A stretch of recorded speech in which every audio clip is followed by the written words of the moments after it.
As the great Brent Musburger would say, you are looking live at Gaylord Family Oklahoma Memorial Stadium, where number 6 TCU takes on number 5 Oklahoma in a big-time Big 12 showdown, and it's a big day.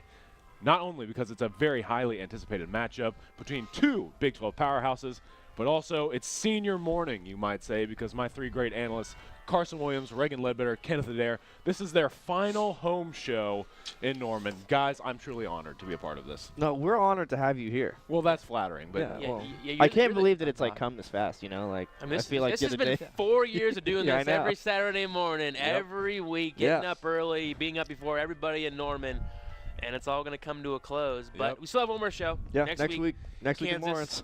It'll be fun. It might be here. It actually might be warmer next week in Lawrence than it is right now. Yeah, it's pretty chilly. is breezy. outside right now. It's a little- breeze- But it's a breeze very is big hard day, to and we got a handle. lot to talk about today. Yes, we do. A lot of big games. So let's get right into it, gentlemen. Last week, though, we need to talk about it because it was a big day for college football. Ohio State gets rocked in Kinnick Stadium against Iowa. Penn State loses to Michigan State in a field goal. Clemson barely escapes NC State, among other great action. Guys, what stood out to you? I've been talking about him all year. Saquon Barkley, another meh day. I mean, in their loss to Michigan State, 14 carries, 63 yards, no touchdowns. Yep. If you're a Heisman contender at whether you're first or last and you don't score a touchdown, are you kidding me? He's not good. And I've been saying that all year. I think he's good. He's Okay, just, yeah, that was I an just- overreaction. yeah. Like last week. Easy there. I just think Easy there, bud. he's not up to the Heisman level. No. I mean, Heisman players, I said this last week too, Heisman players elevate their game when it matters most. A guy like Baker Mayfield does that week in and week out. A lot of some other players have done that as well. But Saquon Barkley, in the biggest moments, he kind of falls apart. Look what happened at Ohio State. He had a decent first half, took the kickback to start the game. Second quarter, or the second half, did nothing. So it's just kind of the same story for him all year. He's had those, big moments, but no complete games, and he hasn't just had those big moments in those big-time situations. He And had so that one kickoff return, but that was about it. He's been so inconsistent throughout the season, and it's just not working for them. And if he can't find some way to get it going, then Penn State's in trouble when they start, getting into playoff contention. Well, obviously they're probably out of playoff contention. I think 2 weeks in a row. Yeah. I think his Heisman campaign's over now with them losing last week at Michigan State. I mean, I feel like you have to be a playoff contender with college football as competitive it is right now. To be a Heisman winner, you kind of have to be a playoff contender or just a freak of nature. Yeah, because I was going to say the only other one that wouldn't fall under that category, I think, would be Bryce Love, and we saw last night. I think he's fully in the mix. Yeah, he's not having it as big of games as he had at the beginning of the season. But I'll go. My standout thing, that was Ohio State looking awful, and JT Barrett looking even worse. 4 interceptions last week against Iowa at Kinnick Stadium. That's a tough place to play. That's no question. Yeah. 3 to just one corner. one corner. He had a good day. He was picks. loving JT That Barrett. secondary gave up 5 touchdowns. I mean, that interception, that one-handed interception was amazing. Nick Stanley had a great day. I know we're going to get into that later on. Had a great day against that OSU secondary. But, man, I mean, this is a team who was a playoff contender, a team who many think was better than Oklahoma, put them ahead of Oklahoma. JT Barrett, we've been saying for the last 4 weeks now, wow, he's actually a Heisman contender now. And now it's like, their Heisman hopes probably over, and their playoff hopes are really over now. And so just a weird week last week. That was the biggest game I was probably least expecting to see, a team go down was Ohio State losing to Iowa, but it happened, and that's why we love college football. Well, Iowa's been playing teams so well. Penn State, it came down to the final seconds, and then wouldn't have imagined in a million years that they would put up 55 points or so on a team like Ohio State, especially with them being coached by Urban. So that was a really big game. But what stood out to me was the quarterback on the other sideline, Stanley, who you mentioned had 5 touchdowns. Yeah. To do that against the Buckeyes, and when you're a rushing football team for the most part, it's just absolutely incredible. I mean, he had such a huge day. Not a lot of yards, only about 227 if I'm not mistaken, but 5 touchdowns nonetheless. He really torched that secondary.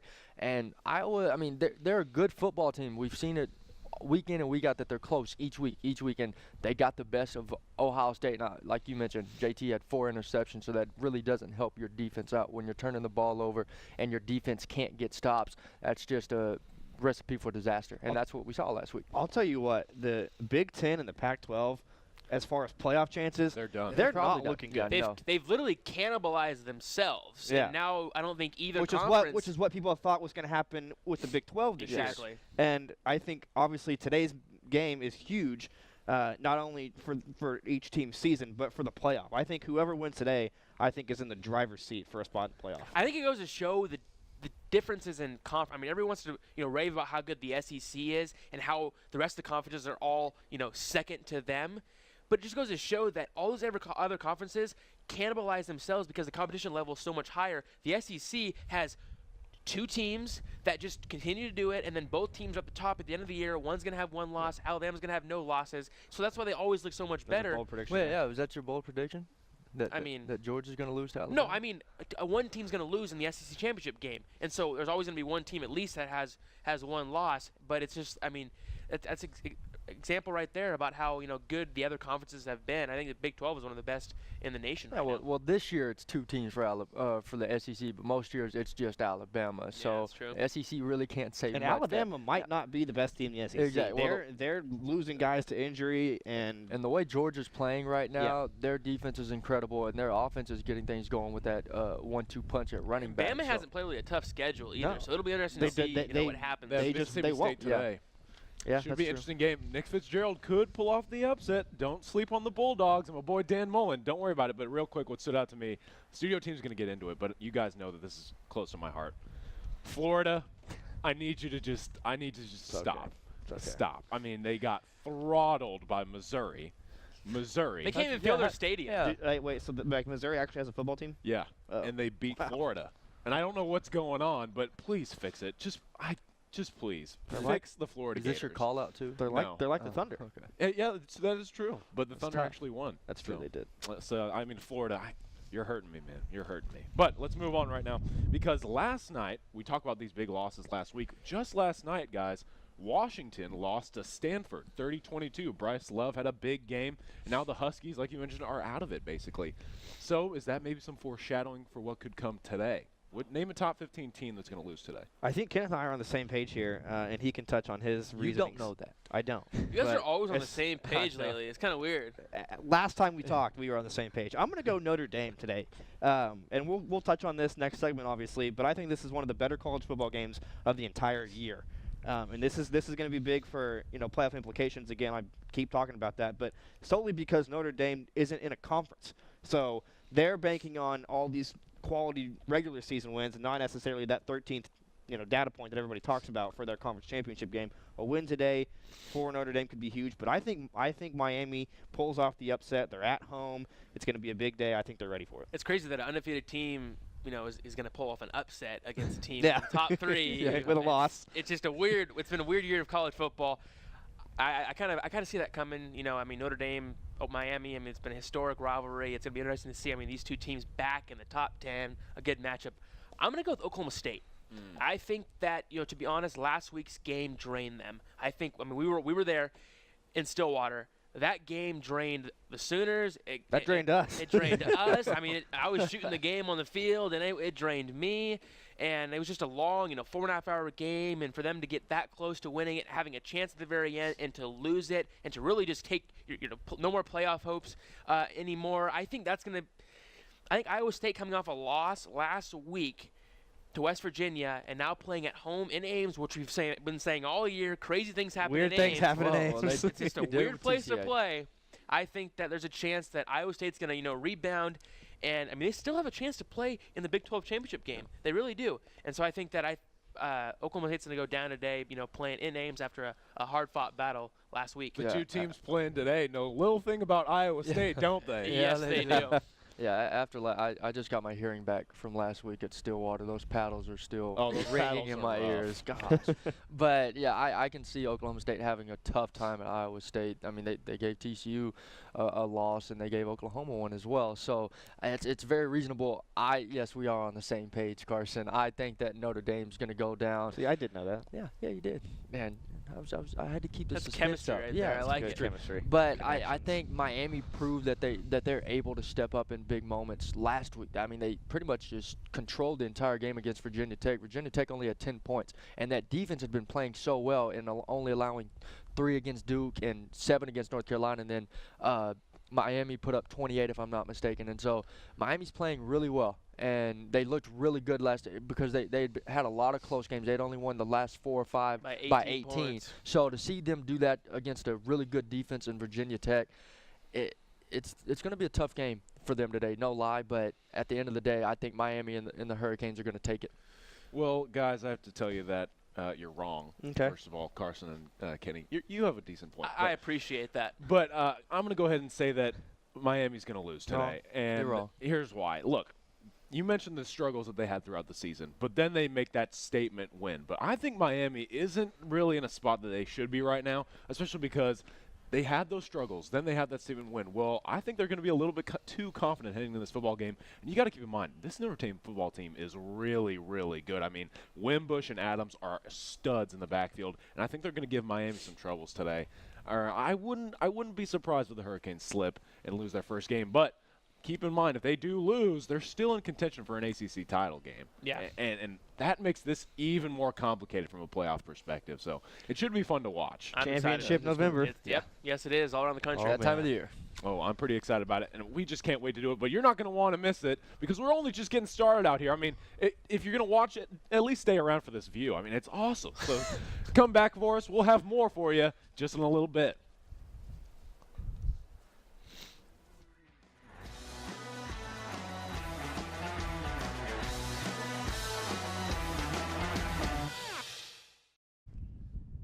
Welcome back to Game Day U. We're heading into Around the Nation. We're breaking down some of the biggest games across college football. It's starting to drizzle out here, but we're still enjoying ourselves, right? Let's get into these games. Let's What do you it. think, Yes. gentlemen? All right, first Rain off, can't stop Big us. day of college football. I'm excited. Rain I'm pretty cannot excited stop about this. us. And guys, we mentioned this game a little bit earlier, but now it's time to prove whether or not I'm right or you two might be right. I don't know. Notre Dame and Miami, number 3, number 7. Huge game, especially with the playoff title implications. Notre Dame needs this win because they have these big-time ranked matchups moving throughout their season, and Miami has to stay undefeated if they want that 4th spot. Carson, what do you think? 3 words: Catholics versus convicts. Uh-oh. Remember back in the day? Bringing Yeah, it back. I I like wasn't, it. I wasn't alive, but Good 30 for 30. exactly, Very very good. 30 good. for 30. Yeah, it's really good. So interesting stat right off the bat. The last time these two teams were in the top 10 when they met, Miami won 27-10 I know the answer to this question. over number 1 Notre Dame. Again, the lower ranked team is gonna win today. I bet. Okay. That was my bold I prediction. still think you're wrong. Notre Dame excels in the run game, and that's an area that I think Miami isn't great at. Obviously, Josh Adams, number 9 in the country in rushing, but I think that they put everything together today. They're going to be fired up. This is the first time College Game Day is on Miami's campus. They've usually been at the Orange Bowl.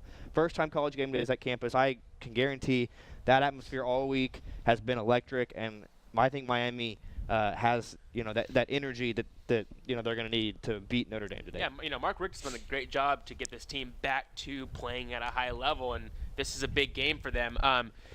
Notre Dame, 710 yards last week. I mean, Notre Dame was a team last year who really didn't do much on offense. They kind of just got by each game, and now they're turning into a Big 12 offense. I mean, they're just this is a battle of a good run offense versus a pretty bad run defense. Miami's given up 200 yards rushing plus 3 times this season, even at Syracuse. And Notre Dame is averaging 325 yards. I mean, with Wimbush and with Josh Adams combined, those two guys, quarterback, running back, I mean, they're just lighting up the scoreboard in the run game. But when you look at their stats, they're very evenly matched. They're both 500 yards a game type of offense, and both giving up about 375 yards on defense. So they're very evenly matched yardage-wise and scoring-wise. But Notre Dame's kind of hit their stride and really tearing it up in the run game.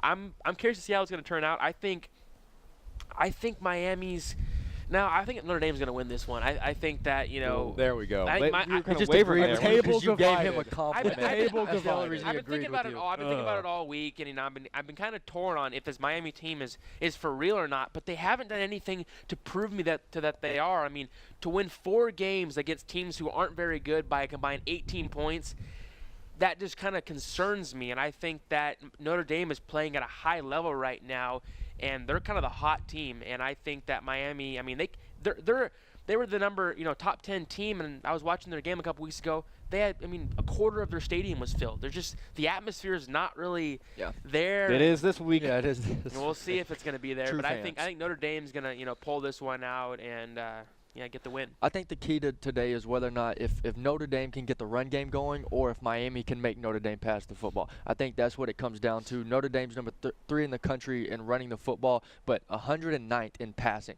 Miami's a top 25 defense, 13th in passing, but 52nd, like you mentioned, in rushing defense. So I think that's what it comes down to, whether or not they can make Wimbush a passing quarterback, because although he's only thrown two interceptions all season, he hasn't passed the ball as extremely a lot. And so with that, I think that if Miami is able to make Wimbush throw the football, because they're very big on turnovers, very big on turnovers. So I think if they can make Notre Dame a passing team, they have a really, really good shot to win this football game. But I think if Notre Dame gets what they want on the ground, then Notre Dame takes it. But I think Miami is a good enough team to where, I mean, they held Virginia Tech last week. And I think they're a good enough team to be able to hold Wimbush and keep him in the pocket and not allow him to get out and use his mobility to take advantage of the defense. So I think, if, like I said, if they're able to allow him to stay in the pocket and not run, Miami's got the best chance to win this ball game, and I think they're going to do that today. I agree with you, but I think Reagan brings up a really good point. This Notre Dame football team is structured so well for big games because they're able to run the football whenever they really want to. And Wimbush and Adams in the backfield are going to give this Miami defense fits today, I'm sure of it, especially because the way in which this run game operates, it's all based on the read option. And if those two have to force that Miami defense to be disciplined, that's tough because we know that Miami defense is all about energy and enthusiasm and the big old turnover chain. Yeah, they love the chain. But I want one of those. Oh, yeah. Wouldn't you love one of those, especially whenever you do something I would just good? wear it to class. It's pretty cool. Yeah, I got to give him props. But at the same time, I just think you have to be able to focus when you play an option-based run attack like this. And I don't know if Miami's going to be able to do that. But the big key for me here is starting quarterback Malik Rozier for the Miami Hurricanes. The young man, he has to be big today. And he can't make mistakes. He had 3 interceptions last week. Exactly. He's got to be mistake-free today. That's what I'm a little bit worried about. And that's why I got Notre Dame winning the football game. I think Rozier, he may get a little overwhelmed, especially if this Notre Dame defense steps up the way that they can. I think it might be a tough game for the young freshman. I'm concerned that Miami doesn't really have any reliable big playmakers, whereas Notre Dame has, Wimbush and Josh Adams. Josh Adams is a guy who's kind of entered in the Heisman, talk. Yeah. Miami doesn't really have anybody, and that's what really concerns me on their end. Yeah, Walton, their starting running back, has obviously been out for the year. He was an absolute stud for them last season, and now they don't have that weapon to use. And that's another thing. I mean, you don't have this stud run game. What are you going to do to help out your young quarterback, especially in this big stage? I don't know. I think it's going to be a little tough for him. That's why I've got Notre Dame winning it. But let's move on to another one, an SEC game. I think this one's going to be big because, let me tell you something. I'm going to go ahead and say it right now. I've been saying this for a while. The playoff runs through Auburn right now, and this is their first step in really controlling it because they take on number 1 Georgia today. It's going to be at Auburn. Going to be interesting. Reagan, what do you think about it? This all comes down to Georgia's defense. I mean, you have a battle of, two different storylines. You have Georgia coming in as the number 1 team in the nation, playing in a very hostile environment. Jake Fromm, the freshman quarterback, he's had a good season, but they haven't played anywhere quite like playing at Auburn. And Auburn's a very, very tough place to play. But Georgia's defense, I mean, Kirby Smart, wow. Props to the him. guy really is good. I mean, Alabama's defensive coordinator made that defense the best people have seen in probably 50 years. Since the 85 Bears, right? I mean, their defense is, phenomenal. All NFL players giving up 11 points a game, not too shabby. That's kind of the storyline right now. But then you have Jarrett Stidham and Kerryon Johnson for Auburn, combining for 370 yards per game. So it's going to be about a battle of, Auburn's offense, who's finally kind of hitting their stride. They had that loss to LSU a couple weeks back, which kind of, I wouldn't say killed their season, but kind of, set them back a little bit. But have outscored their last 2 opponents, A&M and Arkansas, 94-47. So finally putting up points now. So I think it's going to be a battle of Auburn's kind of hot offense right now versus Georgia's defense. I think this is going to be an upset. I think Auburn's going to win this game. I think Georgia's due for kind of a scare. You're calling the upset. I am. We're not doing It's a bold predictions move this week, but that was going to be my bold prediction, is that Auburn was going to beat Georgia at home. I'm going to disagree. I think Georgia is for real. I think they're one of the most complete teams and the most complete we've seen them in a long time. Defensively, they're 4th in total defense, 7th in passing, 5th in run. And on the offensive side, they're 9th in rushing the football. When you got that, like I said, that 1-2 punch with Sony Michel and Nick Chubb, who would have thought that Nick Chubb would be the second person for the most part? But when you've got guys like that can just pound you after carry after carry after carry, it really helps a quarterback like Fromm, who hasn't had to really make big plays for this Georgia Bulldogs offense. Yeah, a good run game. You don't need to do much. Exactly, but. Yeah, you mentioned Stidham. He's got to have a big game. And then Auburn's got a 1-2 punch as well in Johnson and Petway. Sorry, yeah, and Petway. They're both banged up, though. Yeah, well, you also got Cam Martin, who's been playing well as well. So I guess you could say they got a 1-2-3 punch. But big 3. Yeah, that's 3 punches, Kenny. Yeah, that's 3. But I honestly think that Georgia takes this pretty easily. I think they had a semi-close game last week, but I think this week they're in control. Shocker. That's fair. That's fair. Shocker. I agree with you. Thank you. Let me just remind you guys, Auburn lost to LSU, and normally that's not a big deal, but LSU is garbage. Terrible. They're not good. They lost to Troy. Yeah, they lost to Troy. Oh my God. At home. So you guys already mentioned Georgia's top defense, one of the top 5 in the country, top 10 in the country. It's a tough task today for Jarrett Stidham and Kerryon Johnson. I just don't think that they've got enough firepower on offense to really give Georgia's defense any fits, any trouble. So I think today Georgia rolls big.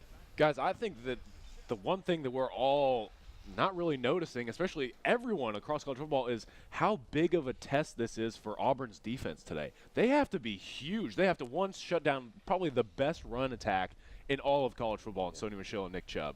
Then they have to find a way to get to Jake Fromm, the young freshman, and make him make mistakes, even though he only throws the football like 12 to 18 times a game. If that. I mean, how does Auburn handle this situation? They have to be big on the defensive side of the football. It helps playing at home. They had a close game last year in Athens, and so I'm curious to see what happens this year. I think that there's 2 things that really you have to watch in today's game. It's Auburn's defense and Georgia's offensive line. Georgia's offensive line can really decide how this football game goes, because if they dominate in the run game and give Fromm time to pass the football, Georgia's going to run away with this one, I think. I just don't think, especially with Petway and Johnson both being banged up, Stidham not really having the year he wanted to have, I think it's going to be a tall task for the Tigers today. I don't think it's going to be a good situation for them at all. Now we're on the same page. Yeah. Now you agree with it. Making amends. Look at that. No, we're not. I'm still upset. He's still divided. All right. I tried. Well, let's move on to another one. Big Ten now, guys. Michigan State coming off that big win over Penn State. They've got a little momentum, and now they're facing a team that really needs a bounce back. I mean, Ohio State, man, they, like I said earlier in the show, they got rocked. Yeah, they did. They got rocked by Iowa. Yeah, that wasn't just an upset. That was just a beating. It looked like Iowa was honestly the better team. Like it looked like they should have been the favorites going into that game. Iowa must be filled with 5-star talent, because that's what they seemed like against an Ohio State team that technically is. Well, if anybody bet on Ohio State, they lost a lot of money. It was like watching Ohio State play Indiana or something. It's just like kind of just a Where did that come from? Man. All right. So, guys, I mean, JT Barrett's got to go prove the fact that he can actually throw a football today. Can he do it? Can he? Yeah, I think he can. It's the number 5 total offense in Ohio State going up against the number 11 total defense in Michigan State. Michigan State's dropped a little bit defensively, but they're still a really good football program. Lewarke's got to have a great game. He had 400-plus yards last week. He's got to do it again if they want to have a chance. And if Ohio State wants to have a chance for not another blowout, JT Barrett can't throw 4 interceptions, and one of those for a pick 6. So he's got to help his defense out a lot. The defense struggled tremendously last week, and it was due to a lot of turnovers. You cannot turn the ball over that much if you expect your defense to play well. I mean, you see it anywhere else. If your defense is, even if you have a good defense, turnovers kill a good defense because they're on the field twice as long. So I think Ohio State's going to handle this pretty well. I think they're going to win by at least 10. And I think JT Barrett will come back. But I think Michigan State, they're going to struggle today. They're going to struggle. It's a tough situation because it's like Ohio State. You have all that hype and all the playoff. That's the thing about college football is like there's so much hope when you have that one loss you can still make it, and then that second loss it's like wow, our season's over. Yeah. You can't get to the end goal. And with Ohio State, they're going to come out ticked off about losing last week, but how much motivation are they going to have? I mean, Michigan State controls their destiny right now in the Big Ten East, and this is a big spot for them. If they can go into Columbus today and beat Ohio State, an Ohio State team who's pretty down right now but also looking to rebound, a Michigan State team's coming off a big win last week at home to Penn State. You have two different storylines right now. And Michigan State, this could be their chance to kind of, shock Ohio State when they're down. But Barrett, coming off that big 4-interception game, he had 1 interception and 28 touchdowns coming into last week. Thanks for stealing my stat. Oh, I'm sorry about that. But now has 5 interceptions. Michigan State has Rutgers and Maryland to end their season. So if they can win today, this is going to be huge for this team, because then they have pretty much have the Big Ten East locked up, playing in the Big Ten championship game, and who knows what can happen. And Ohio State just seems to shoot themselves in the foot constantly, whether it's a close win or a very big loss like they faced last week. They tend to shoot themselves in the foot with mistakes. They've done it all season. They honestly shouldn't have won that game against Penn State. There's really no reason for them to have won that game. Hey, do not take my upset call away from me, okay? I take pride in that. I'm sorry, but do there's not just take no that away. reason for them it to happened. win. That's all that matters. Yeah. Michigan State started the season kind of unnoticed, and then they've got two big wins on the year, Michigan and then Penn State. Can they get another one today? I don't think so. I think JT Barrett gets back on track. Michigan State's pass defense isn't very good. They're number 60 in the country, and I think JT Barrett, you mentioned his touchdown to interception ratio of a lot has been talked about JT Barrett not being able to throw the ball. But he's got, 28 touchdowns before last week? Well, that OU game, he couldn't hit a 7-yard out. Yeah. And but then he turned around and threw 28 touchdowns in about 4 games, it felt like. Yeah. The rest of the year, he's been phenomenal, especially in their big comeback win against Penn State a couple weeks ago. So I think that's the JT Barrett we're going to see today. I think he gets back on track. Obviously, throwing 4 interceptions last week probably got to him, and he probably spent this entire week working on that and everything. And I think we're going to see a firepower. He's a seasoned vet. Things will be different. Playing in Columbus, we've been there. It's a rowdy place to play. Yeah. I've got it just for that reason. It's going to be rowdy in the horseshoe today. I think Ohio State wins it. Let's move on to our last game, guys. And this one I'm pretty excited to talk about because, man, I don't know what we're going to get from this game today. I'm excited. 20 Iowa at undefeated number 8 Wisconsin. This is an opportunity for Iowa to play spoiler again. Or it's an opportunity for Wisconsin to actually have a decent win on their schedule and start moving towards that playoff berth. What do you think? Let me just say this first. Wisconsin is finally playing a ranked opponent. Can we all give them a round of applause? Are we literally okay? Yeah, we'll we are. clap. Because their schedule My has hands been are terrible. just Yeah, it hurts. But also, it's not their fault they've played a cupcake schedule just because of their division that they're in.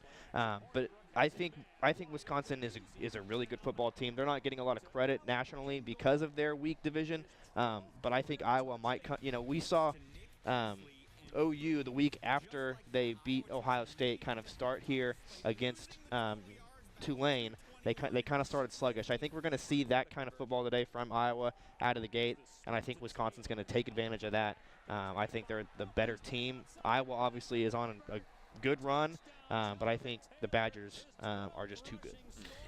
Like you said, this is the first test for Wisconsin, but Iowa's coming off that big win last week. Nick Stanley is, playing out of his mind right now. Yeah. As a freshman, I believe, and 22 touchdowns. That was big 5 touchdowns last week against Ohio State. A lot of confidence coming into a game like this. A Wisconsin team who has not been tested, like we've mentioned. But Wisconsin's defense, they haven't played anybody, but their defense is still good. 5th in total defense, giving up 260 yards a game and only 13 points a game. They're like the Georgia of the Big Ten. They're a solid defense. Hornibrook, he's throwing 6 interceptions in all his last 6 games. So turnovers could be huge in this game. Yeah. Playing at Wisconsin in Madison is not an easy place to play. Iowa, like you said, I think coming off a big win like that, kind of a hangover. Yeah. And I think that things may not go their way, but Iowa, they could be really good. They're 20 in the country right now. This could be a game where they really shock some people and really get in contention for a top 15 bid. Shout out to Bob Stoops. One thing I'm so impressed with this Wisconsin defense is it's one of the more complete defenses. It is the biggest thing. The stats that they have, they're 5th in sacks and they're 5th in interceptions. You don't see that a lot. You either see one or the other, but they have both. They're great tackling. Their linebackers are absolutely impressive. Their secondary is incredible. Offensively, Jonathan Taylor. Yeah. I was going to say. 1,300 plus yards, 12 TDs, 3rd in the country in rushing. they feed Star in the him making. a lot. Averaging And over 7 yards a carry. exactly. And Iowa's huge, unheard of. 47th Yeah. in total defense. Iowa's 47th in total defense. So I think that Jonathan Taylor's going to have a huge game today, and I think he's going to continue pushing, and he's going to have at least 150 yards. I think this type of game right now comes down to which is the home team. I think if they were in Iowa at Kinnick Stadium, we'd probably be all thinking Iowa's going to have a chance at winning this game. But playing in Madison, I think this is just a home field advantage. It's an underrated home Yeah. field advantage. Yeah, They get rowdy out there. And Wisconsin's so good defensively, and Iowa State's so poor offensively for the most part. I'm sure Ohio State doesn't think that, but nonetheless, I think Wisconsin takes this easily. For me, I think we're not in call-outs right now, obviously, but I think that this is a big game for Akram Wadley. Remember that name, gentlemen. Akram How'd Wadley. you remember it? How do you spell that? Akrumwadley. Okay, thank you. I'll write that down. I'm actually impressed that you The- can spell it. The young running back for Iowa had 188 yards on that big win over Ohio State last week. He needs to play to the same level of Jonathan Taylor today. Yeah. This is going to be a big step for him. I mean, he basically has to outplay one of these star running backs in this Wisconsin program. So I think Akram Wadley needs a big game and help them on the run game for Iowa. But we're going to go ahead and wrap it up, and we're going to send it after this quick break to the studio team. My man Josh Calloway is going to be much warmer, and they're going to break down the top stories across college football. You're not going to want to miss it.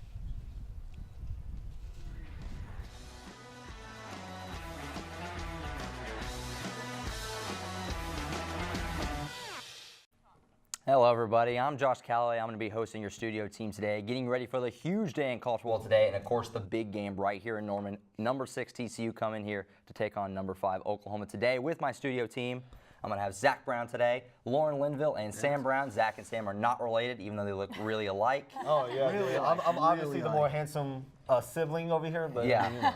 you I agree. For I the digress. sake of the argument, I'll go ahead and give it to him. Oh, give it to him. We Throw can't him a ignore bone. though. We can't ignore Lauren's game debut. Yes, that's very true. Yep. I'm I'm excited. excited to be here. Oh, I'm yeah. excited. Let's So go. how's everybody feeling? We got excited today. Norman's Yes. always Oh, Norman yeah. at game day is really special. Oh, it's a Prime big week time in college game. football. That's the best. Oh, huge. It's something else. It's a whole nother environment. Absolutely. I'm excited. Alrighty, guys, we'll get right into it. Second college football playoff rankings came out this week. If you're not familiar at home, Georgia 1, Bama 2, Notre Dame 3, Clemson 4, OU 5, TCU 6, Miami 7, Wisconsin 8, Washington, who lost last night, at 9, and Auburn at 10. Guys, what are we thinking with the rankings? Any problems with them? What are some general thoughts about the second wave of rankings? I mean, right now, I feel like the College Football Playoff Committee does have the rankings correct. I mean, obviously, we saw in the second set of rankings, the top 5 remain unchanged. But there's a huge week in college football coming up. Obviously, with OU TCU tonight, I mean, that could flip-flop. I mean, that's going to be a big game. Yeah. I think right now they've got it correct, but I mean, if OU and TCU and schools like that continue to win out, the resume is going to be much more impressive, and there will be changes to come. Oh, absolutely. A lot of big games left just today. With the rest of the way, it's gonna be a wild finish for sure. Yeah. I mean, you talk about, like you said, 7 top 25 matchups, 3 top Just 10 today, matchups yeah. just today. This is one of the craziest college football days we have seen in a long time, and it's only going to get better. This weekend could be the deciding factor for teams like Notre Dame, teams like OU and TCU, and teams like Miami who are trying to make their point and try to sneak into that college football playoff picture. And honestly, it could go any way. I'm really excited to see it.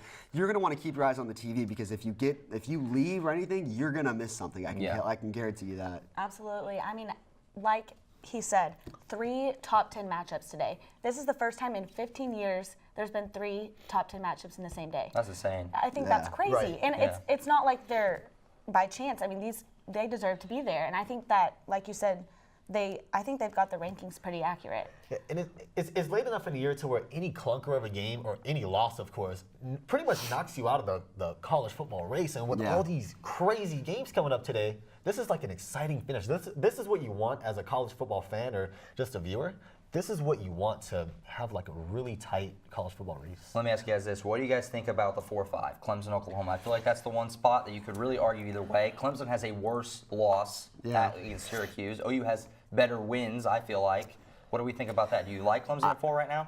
As of right now, I like Clemson at 4, but based on what happens this weekend, I think there needs to be a change. They need to jump I'll if talk OU about wins. the committee later on in the call-outs, but they need to keep a very close eye on how Clemson performs against Florida State. Kind of disappointing last week, almost lost at NC State. And OU has a chance to send a big message today.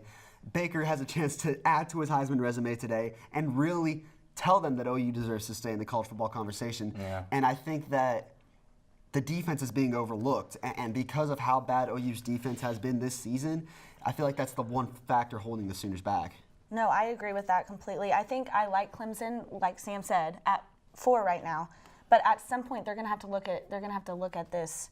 You know, Clemson's loss to Syracuse versus OU's loss to Iowa State. If Iowa State keeps winning out, you know, at some point you have to really look at that and decide. Yeah, I mean, you look at a Clemson team. I'm sorry, I'm interrupting. No, you're good. You look at a Clemson team. Just so excited. I know. I'm excited. I'm excited to talk about this because OU led by 14 at halftime, but Clemson was losing the entire game. It's not like the Kelly Bryant injury changed anything. Right. I agree with that. Another interesting storyline to watch with that, Wisconsin, if they run the table, the potential if they were to get left out, that would be a huge message to send going forward to schedule better non-conference games if they were to leave an undefeated Wisconsin. I don't know if they would do it, but that's the most intriguing part of everything down the stretch, I feel like. Well, I mean, whenever you look at who you're going to put into the top 4, you look at resumes, and you can't just have a bunch of UTEPs and Tulanes and expect to get in just because you're undefeated. Like, that doesn't make any sense. You have to schedule the Ohio States and schools like that if you want a legit shot at getting in. Especially if it can afford you. Like, you can have a loss if you have a very good schedule, like a tougher schedule, especially a non-conference. But here's the thing, Wisconsin's kind of in a tough place, and they talked about it earlier previewing the game. If Wisconsin loses, then that just proves that they're out, they're not going to make the playoff. But if they win, Iowa becomes unranked, and that's just another unranked win on their schedule, and their resume just doesn't look nearly as good.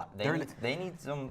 That's going to be such an interesting. It feels like they can't do anything right. Yeah. If Wisconsin runs the table, Oklahoma runs the table the rest of the way, that conversation is going to be crazy to me because it's just Oklahoma has so many better wins, but they've lost the game. Wisconsin's beat everybody who's been out in front of them, and you can't do anything better than that. Right. So. I mean, Iowa State was like, they've turned out to be a pretty solid team. I mean, took West Virginia down to like the final play. Beat TCU. Beat TCU. Yeah, TCU, which was arguably up until that point maybe the best Big 12 team you could argue. And I mean, you can still argue that. Most complete. You still could. For sure. Most complete for sure.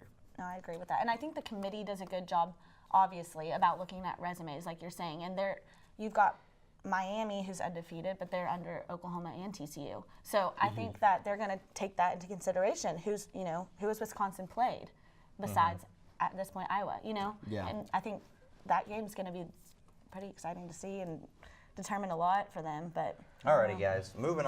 Shifting from the playoff race to the Heisman race. Who do we like? Is it Baker Mayfield's is it his to lose now? What's the deal with that? It has to be. I mean, you talk about a guy who's been consistent every single week this season. Even the Iowa State game, he made some plays. He played well. And I mean, last week, playing out of his mind, almost 600 yards passing, 6 total touchdowns, albeit those 2 interceptions. But he was just unbelievable, making throws left and right. And you just can't say enough about this guy. And I talked about it earlier this week. We need to start having the conversation about where Baker Mayfield ranks in terms of OU quarterbacks all time. Because in terms of production and in terms of everything he's done for this school, you could make a definite argument that he's the greatest quarterback OU has ever produced in terms of collegiate production. Yeah, I think if he were to, especially run the table and make a run of the natty here, he's up there. Jason White and Sam Bradford are the conversation right now, and he'd be right there. But even up until then, we can assume that unless he gets really hurt or something, he just collapses down the road, he's going to be at the Heisman. Only a few players, he'd be the only quarterback of all time to finish in the top 5 of Heisman. I mean, that's Herschel Walker Company. No one has ever done that. No one at OU has ever done that. And the fact he's only been here for 3 years and he's already led them to a college football playoff berth, it's unbelievable, and potentially 3 straight Big 12 championships. Right, and I think with Baker, not looking at the stats, I mean, look at his leadership skills. This guy is not just an offensive leader. He leads the defense. I mean, I was at the Oklahoma State game last weekend, and defense was getting pretty beat up, and he goes over there and pumps him up. I mean, he's such a leader, and to me, I think that they look at that just as much as they do the stats, obviously, and you have to be a good team. Oklahoma's a good team. I mean, right in the race. Absolutely. I mean, I think he's by far, as of right now, he is the leader and should be. I think last week definitely separated him from the pack. We see guys like Saquon Barkley, who was the favorite for a while. I mean, and rightfully so. I mean, these guys taking kickoffs to the house as a running back, and he's also an excellent receiver. But he's fallen off a little bit, and Baker Mayfield really saved the day against Oklahoma State, which had a chance, to perhaps control their own destiny a little bit to get into the college football playoff. And so, I really think that Baker has separated himself from the pack. So let me ask you, if not Baker, who? I mean, Saquon Barkley's falling back, G.T. Barrett's out of it. I feel like some guys out west, I would keep an eye on. Bryce Love, after his great performance last night, and Khalil Tate. I don't feel like people realize Khalil Tate is an absolute monster. I feel, my thing with Khalil Tate, he's played really well, but he hasn't played a full season because he took over the starting 5 job. starts, yeah, only and 5 Arizona starts. is unranked. They're not a competitive team. Like Reagan said earlier, you kind of have to be a competitive team unless you're a Lamar Jackson type of player. Yeah. And you're not, like, you can be an 8-2 or 8-3 team. He had a because chance he was last unbelievable. week. He was 4-0 as a starter. They were ranked last week. Played USC, who was also ranked. That was his chance, and they lost that game last week. But still, the numbers are staggering for Khalil Tate. But I agree that probably not. But he's having a heck of a year. Yeah. Well, I like Bryce Love right now as the second spot behind Baker.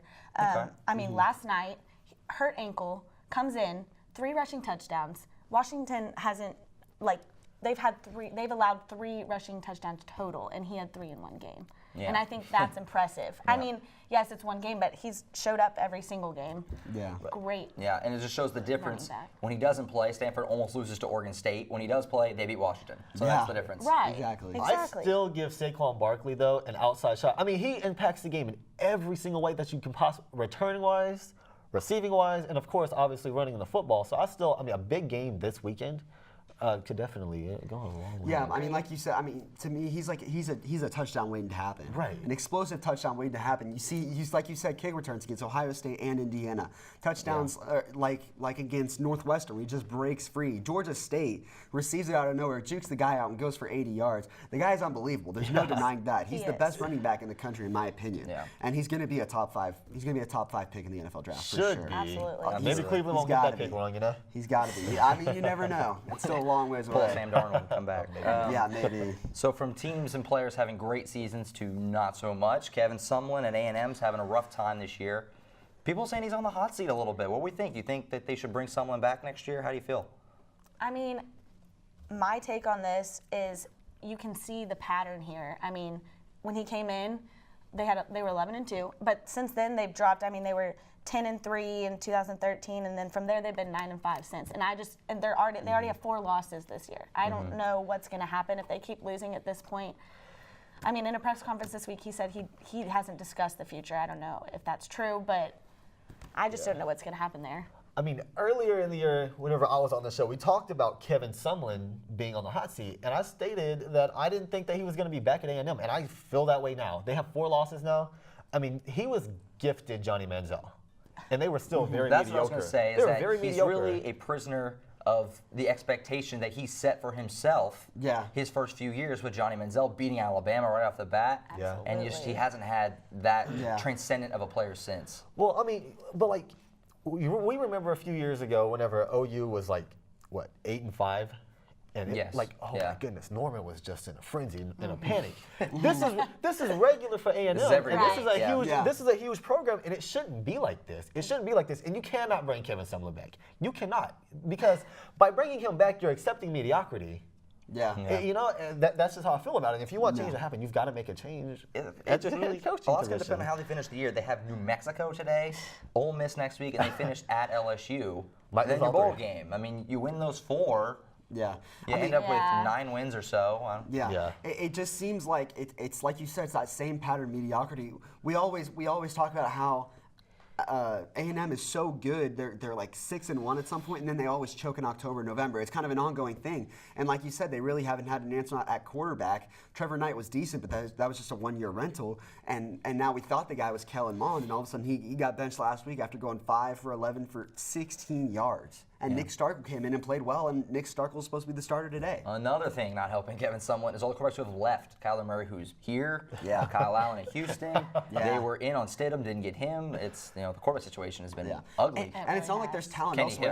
Hill. Kenny Hill left too. It's not like there's talent elsewhere. They've got a great wide receiver in Christian Kirk, who's a true NFL talent. Right, absolutely. But they don't have anyone to throw it to. Exactly.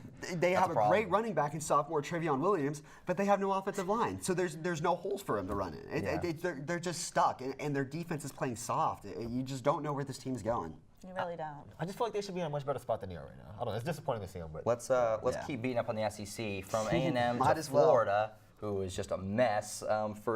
Just to give the full scene on Florida, Jim McElwain fired a couple weeks ago. Randy Shannon took over his first game. They lose to Missouri by 30, actually 29 to be exact. Yeah, come on, fact check. Felipe Franks is upset that he wasn't starting. Malik Zaire got the start in that game. Franks is hearing it from fans on social media. Florida's a mess right now, guys. How do you fix Florida? Take it. Ladies first. No, you go for it. Lauren, please. Okay, see, I don't know. That's the thing is they look terrible, and to have a coach fired mid-season, that's got to be tough too. I mean, think about it. That's hard to do in college, especially. Exactly. You don't see that often, mid-season coach firing. So I don't know. I just don't know what's going to happen with them mid-season. They don't know what they're doing. It's just interesting to see. I mean, it's the same thing that I said with A&M. You have no idea where this team is going. They're 3-5. Chances are they're not going to make a bowl game this year, which is really upsetting for the Florida fans. The culture that they have there, the players that they've produced, they expect bowl games, and they're at a tough spot at quarterback. Like you said, all their quarterbacks so far this year, Felipe Franks, Luke Del Rio, who is supposed to be the answer, and Malik Zaire combined for 6 touchdowns and 6 interceptions for the season. It's awful. It's terrible to see. I mean, with comments like that were made, obviously, by Florida, I mean, that's how you really divide a locker room. Especially when your season's already, I mean, God, we talk about A&M struggling. They're struggling just as bad, And, I mean, by making comments like that, I mean, I feel like you can really create like a lot of hatred within the locker room, and that's not good. I feel like. I'm going to disagree with you a little bit because I feel like that's the competitive nature of the sport. I like what Felipe Franks did. I think that it's great to be confident in yourself. Right. That's how Baker Mayfield is. Right, He believed in himself, and whenever they didn't play him, they went somewhere else. He should be playing. Oh, wow. Okay. That's a good one. You just That's told a Colin Kennedy Kennedy right there. He should be playing. He's a freshman. Malik Zaire is not the answer. Yeah. Malik Zaire has 4 games left in his career. So let's see what Felipe Franks has going forward. I feel like you keep those things in house, though. You don't come out with that. That's just how I feel about it. You Well, bring your drama out. It's not like he told the entire team during a practice. He told the coach. He said, "I think I'm better than Malik Zaire. I think I should be starting over Malik Zaire." Well, yeah, but he might as It's well. the competitive nature. That's Once quarterback everybody hears competition. about it, Exactly, so you might as well. like you said, exactly what Baker Mayfield would do. It's that confidence and everything. And I think what Felipe Franks is having an issue with is like Jim McElwain recruited him. I mean, he's got this, his social media, he posted that picture with him and got all these hatred comments. And I just feel like it's one of those things that it's not just at this point football. There's all this behind the scenes stuff going on that they're not happy about, obviously. And it's just, I don't know. At some point, it's like it's a game. Yeah. Play the game. Games to watch. You want your offense to get fixed? Go call Chip Kelly. See what he's doing. I like that fit. Might as well. The SEC needs everyone in the SEC. LSU. Could use some offense. LSU, Tennessee, A&M, Florida. They just all need to be Chip fixed. Kelly, A&M too. Why not? There you go. Alrighty. Well, we're gonna get out of here for now. The guys out at the remote, we'll talk to you guys. We'll go do 4 downs next. Stay with us, guys.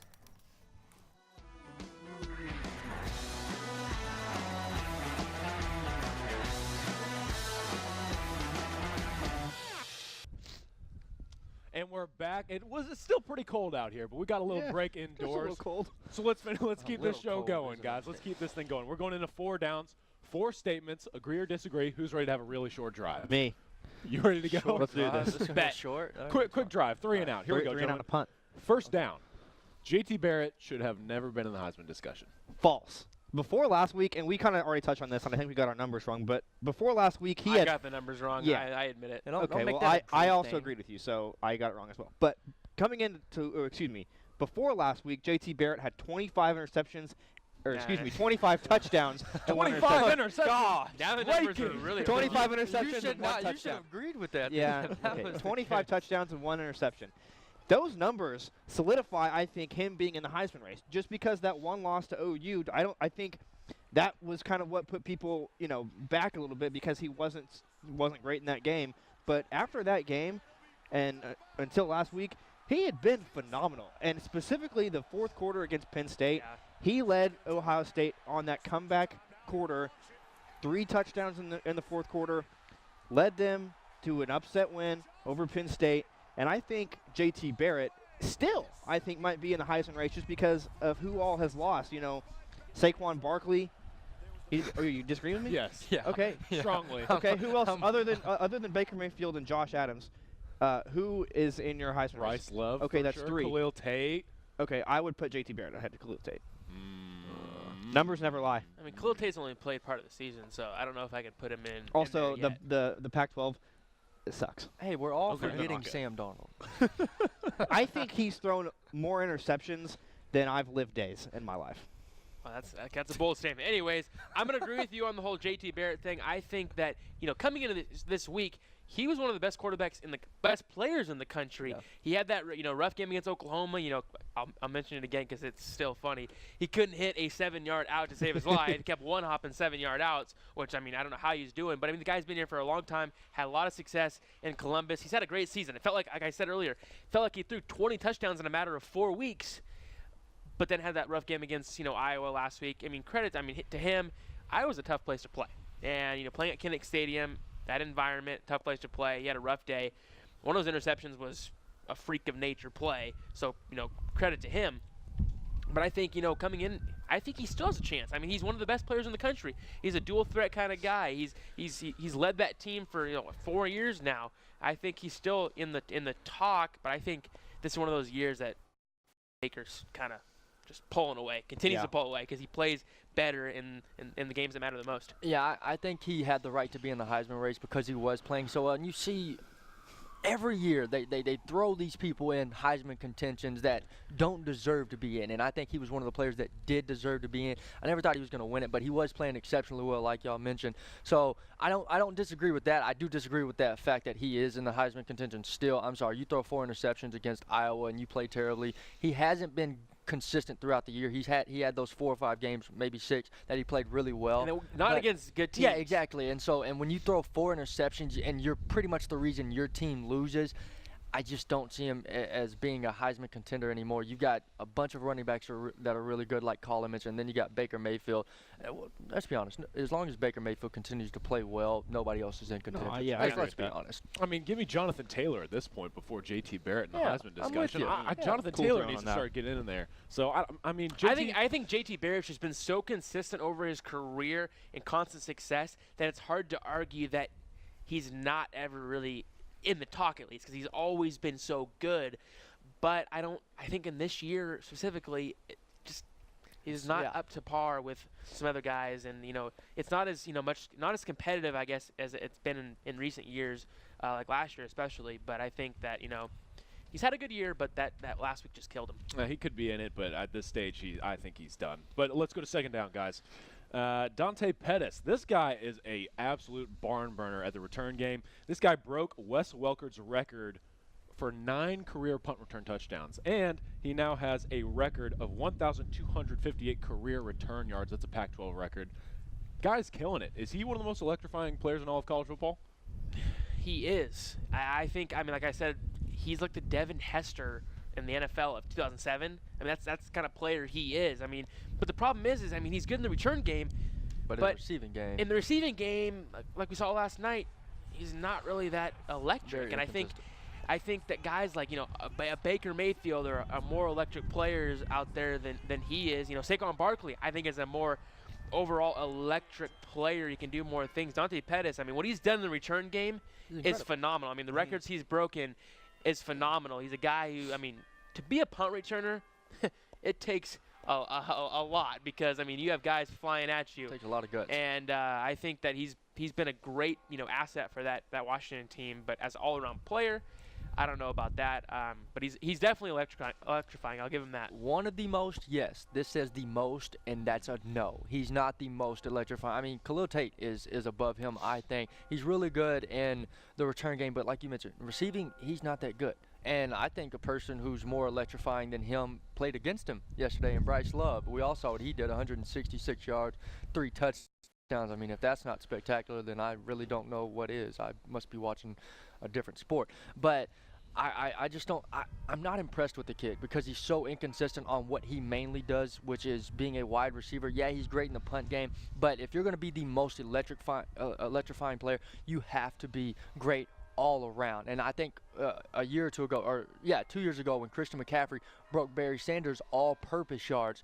That made him the most electrifying player because it was in the punt game, it was in the return game, it was in the rushing game. He even had a passing touchdown, if I'm not mistaken, and it was in the receiving game. So that's what makes you is when you can do it all around. When you're good on the offense, when you're good in the return game, that's what makes you. I think Pettis was almost better last year. I mean, when he had a good season last year when they went to the college football playoff. At the risk of sounding like a homer, I think the most electrifying player is Baker Mayfield, and we've gotten to cover him. I agree for the 100%. past for the past 3 years. We've got to see firsthand. Every one of his games. Yes, every single weekend, every single Saturday, and last year's case on Thursday, has been just the most electrifying player in the country. What he's been able to do week in and week out, especially this year, I think, losing all of his offensive weapons and still being as productive, more productive this year, is just something that I still can't believe. Week in and week out, I still find myself watching him and saying, how did he do that? Are you serious? He's an Energizer bunny. And that's the thing. Not even just physically what he does as a football player, but what he does as an inspirational standpoint. I mean, he gets so many people hyped up with what he says, what he does, and I think that's what also makes him so electrifying because you want to know what's going on in this kid's life on and off the football field. So that, I mean, even though that technically doesn't have to do with player, he's the guy that every snap you're wondering, what is Baker Mayfield going to do to amaze us this play? It could be the first quarter, 3 minutes in, or it could be right before halftime. He could do something that just amazes you. And that's what makes Dante him so Pettis, special. though, for me, I think he is one of the most electrifying players, but I think the most would have to go to Baker Mayfield. What Pettis has been able to do in the return game, we haven't seen in a long time. Yeah, it's been a while. And I think that warrants a ton of that warrants his recognition as one of the most electrifying players in the country, but I think the title goes to Baker. Yeah. All right, guys, let's move on. Third down here. Miami has that big statement win over Virginia Tech. They had those struggles.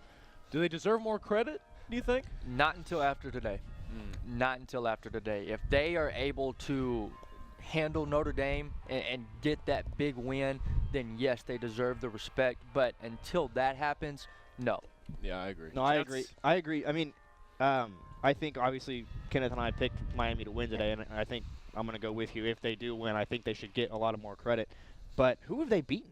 Virginia Tech? That's their best win. Outside of that, Duke. They had that close one at Florida State. Yeah, they're depleted. They're not good.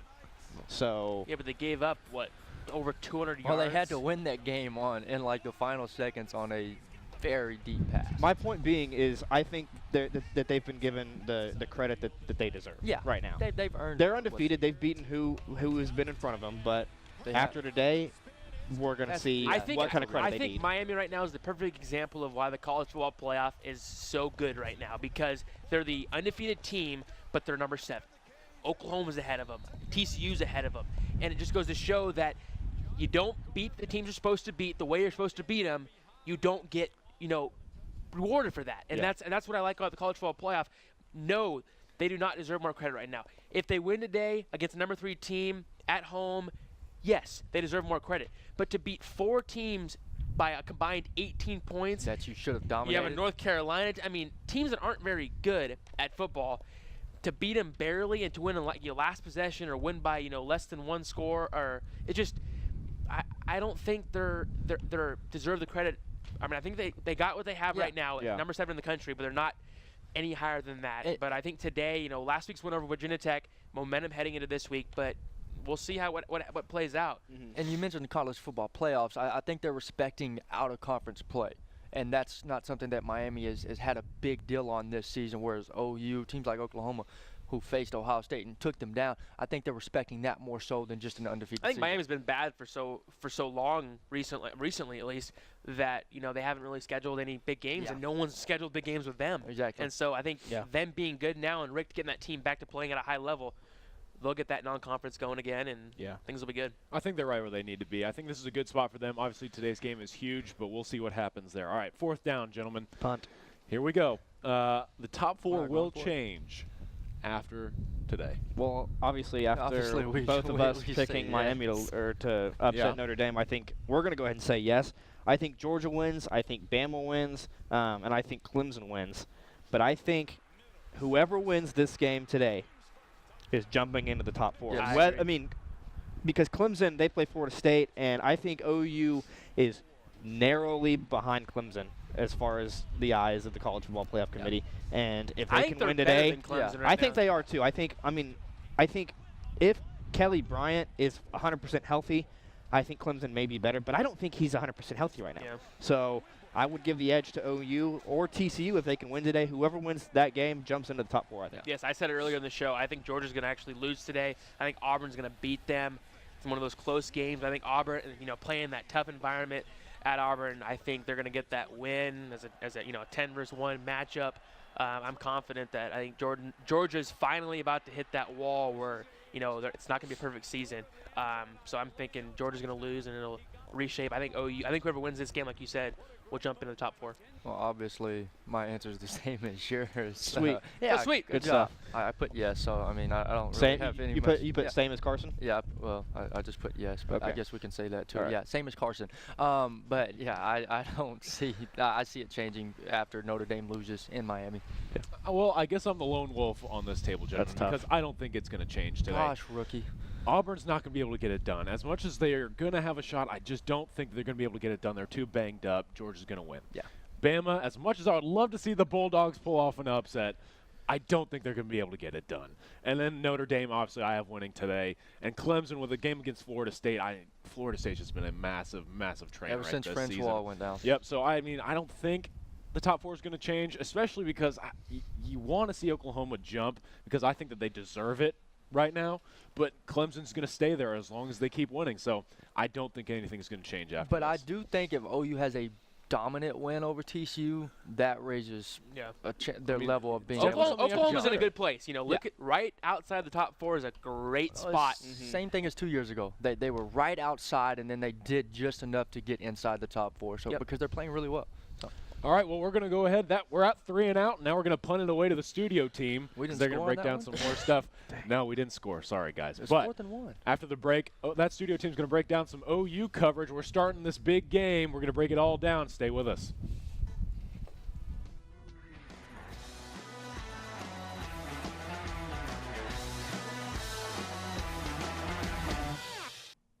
Welcome back to Game Day U. Well, obviously tonight here in Norman, this game is gigantic. Coach Lincoln Riley knows that. That's why he's calling out the whole team to play better and the fans to play better, as Baker Mayfield did. Here's what Coach Riley had to say throughout the week. Going in here to this next one against TCU, obviously one of the best football teams in the country right now. And I think, in my opinion, probably will be the most complete team that we've played up to this point. Defensively, playing so well. Coach Patterson's done a great job there for a long time defensively. So they're playing well on defense. People have had a hard time moving the ball on them. People have had a hard time scoring on them. And so they'll be a great challenge, as good a challenge as we've faced offensively. He's the best one I've ever coached. Yeah, I mean, and probably the best one I've been around. Just the complete package. I've been around other guys that maybe did a few things better here or there, but you talk about the total package of intelligence, of arm talent, of leadership, drive, being able to move. I mean, he's the most complete one I've been around. I'm very confident in this league, and that that if we were to be able to take care of business in this league, that would be all the statement that we would need. Our team against their team, honestly, they're a really good football team. I think we got a pretty good football team too. So I'm probably more interested in just the whole matchup and excited about the chance to play them, chance to do it at home. Again, another night game and in front of what should be a pretty rowdy crowd. Yeah, no, the fans are going to be important. Fans can have just a big impact on the game. They can, and not just the people being there, but the energy level, the noise level, the excitement is a big deal. I realize we got to do something to get them excited too, but hopefully this team's done that over the last several weeks. Alrighty there, guys. Before we get too much into TCU, let's talk about last week a little bit. Bedlam. What are we thinking from that one? They came crazy, high-scoring shootout. It was wild. It was a 5-hour game. Yeah. What are some takeaways from the Bedlam dub last week? Well, I mean, and this is the only credit he will ever get. But if Trey Sermon doesn't score that unnecessary touchdown at the end of the game, Kenny Adair would have been pretty close to his prediction. Last week, I believe he predicted 55-51. The score at that point was 55-52. So I guess Surprised he didn't bring it up. Yeah, he. I'm sure once he finds out that we he doesn't even remember. Credit, he'll say it. He'll Don't say something. ever tell him. Don't ever tell him. But okay, so I feel like this game right here is a prime example as to why OU perhaps wouldn't get into the playoffs. A lot of people don't like their all offense, no defense style of play. There's a lot of question as to whether or not they can win in the playoffs like that. And I mean, and I agree with that. I mean, you give up 52 points to Oklahoma State. Obviously, they have one of the best offenses like in the country. Yeah, nobody cares about that. Yeah, but you can't give up that amount of points. You can't play like that and expect the college football playoff committee to give you the nod over one of the top 4 seeds right now. Yeah, I actually agree with you because last year the OU Texas Tech game was cited as a reason that they didn't make the playoff last year. I'm sure 2 losses didn't help, but that was a big reason. Like, we can't put this team in with that kind of defense. What do you guys think? Absolutely. I think, very beginning of the game, defense, they stopped the turnover, obviously they stopped that. And I think that was a big play for them. I mean, they held them to a field goal. I think there's a whole lot of, criticism over OU's defense, and I think that was a big play for them. I mean, that obviously was in the very beginning of the game, and I think all OU fans at that point were freaking out, that nobody expected that. Yeah. But I think holding them to that field goal was a big play. I mean, that was a big deal for that game. I don't know. That's what I liked that. That impressed me a lot. I mean, simply said, we have one man to thank for a win in Bedlam, and that's Baker Mayfield. Yeah. We can't say enough about this guy who threw for almost 600 passing yards. Him and Marquise Brown, left and right connections all over the field. It's unbelievable to see it. And we talked about Rodney Anderson, who again is stepping up, averaging over 146 yards in his last 3 games, and he scored a touchdown in each of his last 4. We thought Trey Sermon was the guy. Now it looks like it's Rodney. You know what's interesting, though, is as bad as the defense has been, really, and as much they get hated on, when they've needed to, Baylor, Texas, Kansas State, this game, they always seem to get the stop at the end when they need it. It's really kind of weird. And they have potential. We've seen them play at a pretty high level. Ohio State, the second half of Kansas State, after the first quarter of Texas Tech, they do pretty well in some situations. It's just amazing to me how bad they can be for the rest of the game, and I don't understand it. But yeah, you're right. They came up with 2 gigantic turnovers in that game. Yeah, what I've loved about the defense is the last couple of weeks, even though they've been bad, they're starting to get more takeaways. And that's something we never saw at the beginning of the season. We saw it in the Ohio State game, but in the last 3 games, turnovers against Kansas State, a couple interceptions or 1 interception and a fumble against Texas Tech, and then 2 interceptions and a fumble here against Oklahoma State. They're really stepping up when they need to. They give up a lot of big plays. We're not gonna say they don't, but it's also something I talked about earlier this week with Colin. The Big 12 has a lot more plays. Yeah. You can't expect an SEC defense to keep that up when literally they're going 100 plays a game. It's almost unstoppable. It's almost unstoppable. And OU's defense allows over 28 points a game, but that's still less than 6 teams in the SEC. Well, that game was a rowdy atmosphere. It was crazy out there in Stillwater, and that's what Baker Mayfield's hoping for tonight. He called out the fans earlier this week. He said, I want this to be the new jump-around game. I don't want to hear about that Texas Tech game in 08 anymore. I want this to be the new jump-around game. What do you guys think of Baker calling out the fans? Do you like that? I do. What do you guys think? I was going to say I love it. When you play a game of this magnitude, home field advantage can be everything. I mean, we've seen it in so many different games, not just here at OU. Just watching any game, it can really affect the opposing team's offense. And in a game like this, I feel like OU needs every advantage that they can get. And home field advantage is one of them. I think they feed off this momentum. I mean, obviously, when the whole crowd is there and everybody's yelling, to stop the defense. Get some false starts. That can be help this defense. Yeah, some early half timeouts. That can be huge for a team. Yes, absolutely. I think it's important. I think Baker calling it out is probably what is going to get the fans out. I mean, obviously, Lincoln Riley agrees that everybody should be at this game, but the fact that, this Heisman front runner, this superstar is calling out the fans, and especially the student section. Reagan called him out last week. I mean, I think I agree with that. Oh, for sure. You can't just leave at halftime and expect the game to go. I mean, everybody probably did that at Iowa State, and we saw what happened there. Yeah. And I think, I watched it. I was there. Right, and I'm not gonna lie. I think part of that's there's no when there's no momentum in the stadium. I mean, what is there to bring? I don't know. Yeah, I love it. I think it speaks on the competitive nature that is Baker Mayfield. There's no denying over the last 3 years, he's been the heart and soul of this football team. Without Baker, OU would be nowhere. And I love what he did calling out the fans. I don't think it was a shot at them in any way. No, it was more of a You're just saying challenge. this one's it was a different than challenge. normal. Yeah. It was I expect you to be great, to be rowdy, and I'm guaranteeing you're going to see a packed house, and they're going to be there the whole game. Yeah, knowing everything that's at stake, though, I don't think anyone really needed any extra motivation to get to the game and be rowdy, though. I mean, this is one of the best. Big game. Ty Burlington called out the fans for Ohio State last year, and I feel like they responded. Yes, they they did. did. They showed up Baker 2 hours Brown. early, Yeah. even with the rain. delay. Yeah. Well, they needed to be rowdy because this game is obviously huge. TCU is a great team. Lincoln Riley says this is the most complete team that they've played all year. Do we agree with that statement? Oh, for sure. Get into it. I mean, Elaborate on your answer. We've seen. I'm going to. I mean, we've seen TCU have some like really big defensively. I'm not too sold on their offense. They have a pretty solid offense, but I don't think it's anything that's scary. I think it's good, but their defense though is what scares me the most.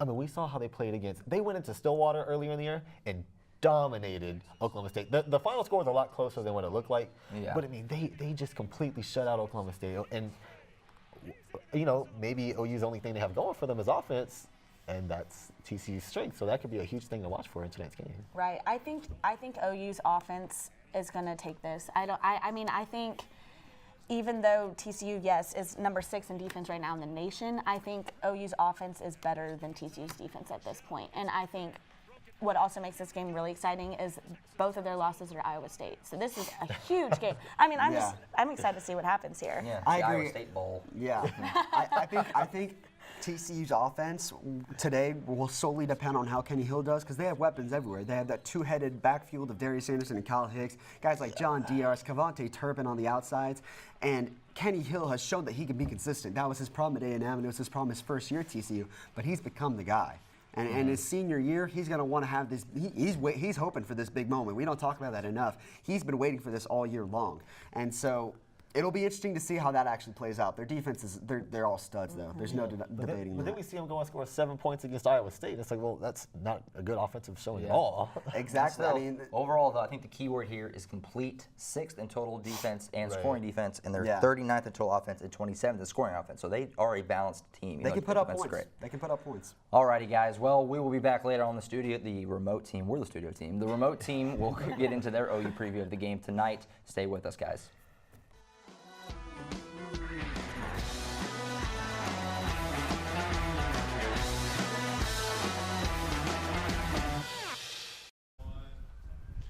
Welcome back. After a 62-point outing in Stillwater, this OU offense is firing on all cylinders. Here's what they're saying about today's matchup. It's that having that deep threat, and we've got a few guys that give us that. Marquise gives us that. Jeff Badette gives us that. I think CD can give us that. So we've got some good deep threats. We've got a nice little mix going on right now. We're built for November and this run right here. I think we're ready for it. We've been talking about it all year that we're going to have to play well late in the year, and right now we're doing just that. So now on to the next one for us. It's going to be a good one, a good challenge for us. Marquise is a little faster. Didi's a little bit bigger, a little taller. But the way they play, the way they attack the ball and are able to keep speed up while still catching the ball, some of the things they do route-wise are very similar. From what I've seen, they're really good up front. They've got, a lot of talent. And I think they seem pretty older. Obviously a couple guys interior-wise that are pretty young.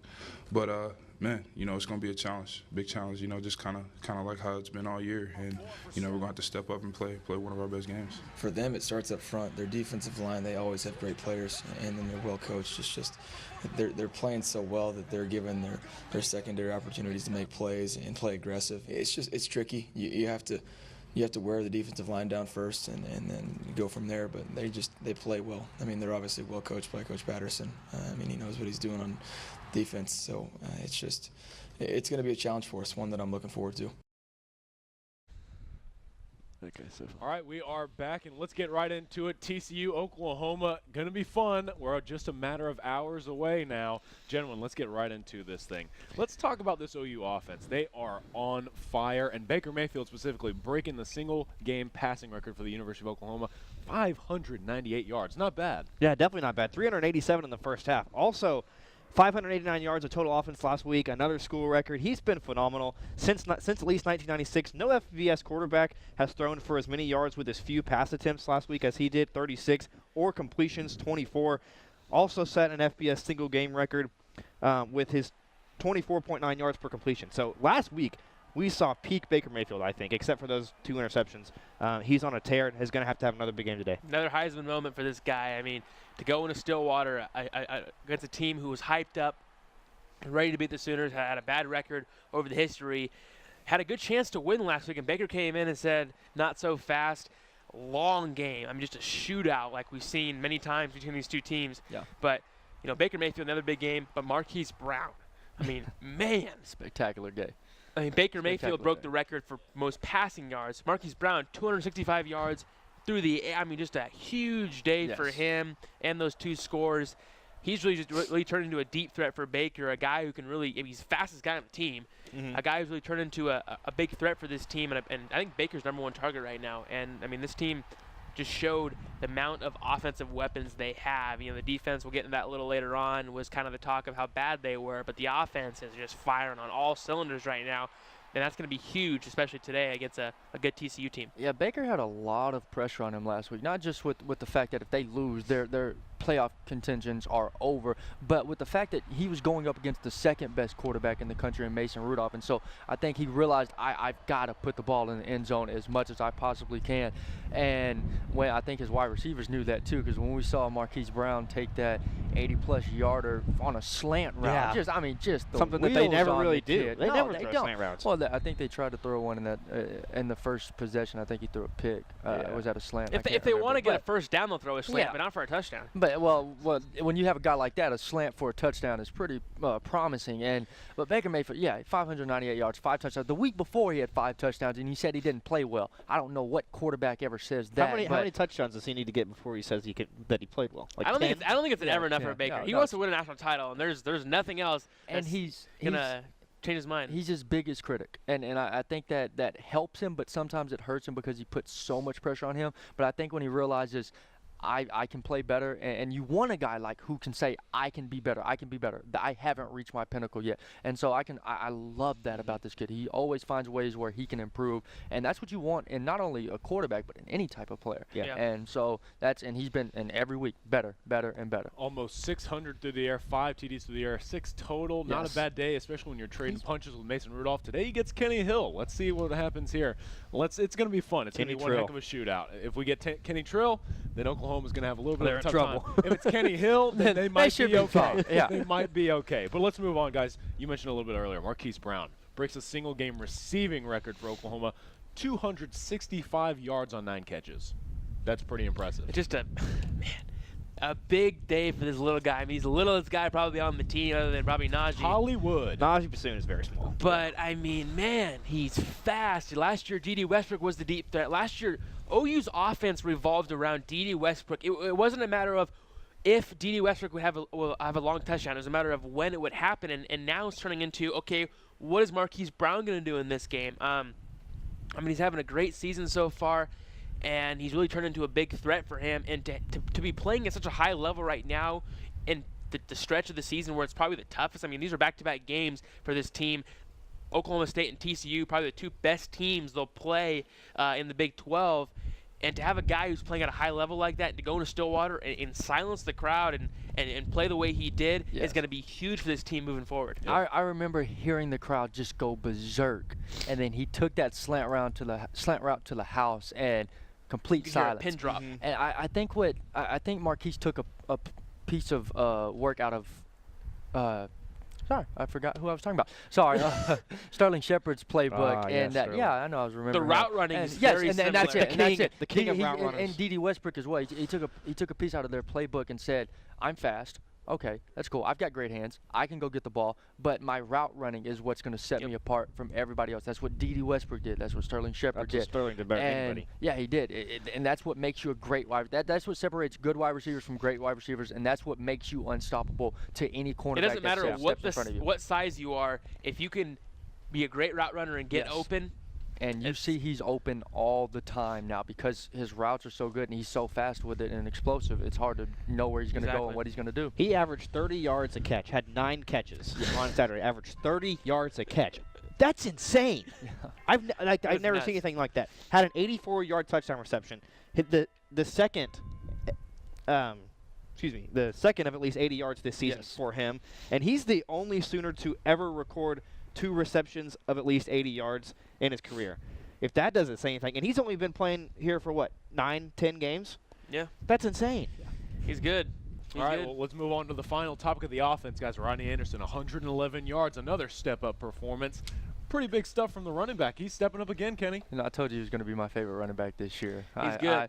I think it kind of took him a little bit though. I think he hadn't played football pretty much for 2 years. I think it all started in Texas. He got a taste of needing to be physical, and then K-State the woke week him after. up. Yeah, yes, K-State's the game winner. Exactly. K-State's that type of team that they're going to make you or they're going to break you. And if you're not ready for it, it's just not going to work. But sometimes a running back like Rodney Anderson needs physicality like K-State brought to him to really wake up. And then teams like Texas Tech, how he had 181 yards, I don't know, because I didn't expect that to be the case. And then last week, 111 yards. The thing I'm most impressed with him about is not his speed, not his ability, not his athleticism, but his balance. I've seen him face to face with the ground and still stay up. He's just an amazing kid. He's used his hand a lot to keep him up and keep him, getting those extra couple yards. Good. Today, I think though is going to be a little bit tougher for him. Yeah. TCU's run defense very good. I don't know if we're going to see another 100-yard game. If we do, I'll be very impressed. Yeah, TCU's giving up under 100 yards, under 70 yards, a game on the ground. Rodney Anderson's having a good season these last couple of games, really tearing it up for the team, leading the team in rushing. Very physical back, can run you over. He's fast, he's shifty, and it's going to be huge to see if he can have that kind of game here at home against the best defense they probably have played other than Ohio State all year. They got torched, though. TCU, top defense in the Big 12, is going to be a tough test. Rodney Anderson needs to be big. All right, guys, let's move on to OU's defense. They had a rough outing against Oklahoma State, but we're able to step up late in the game. You like what you're seeing from them going into this football game, or what do you think? I do. Yeah. I think at the end of that game, it's ironic the fact that at the end of the game, the defensive unit was the deciding factor.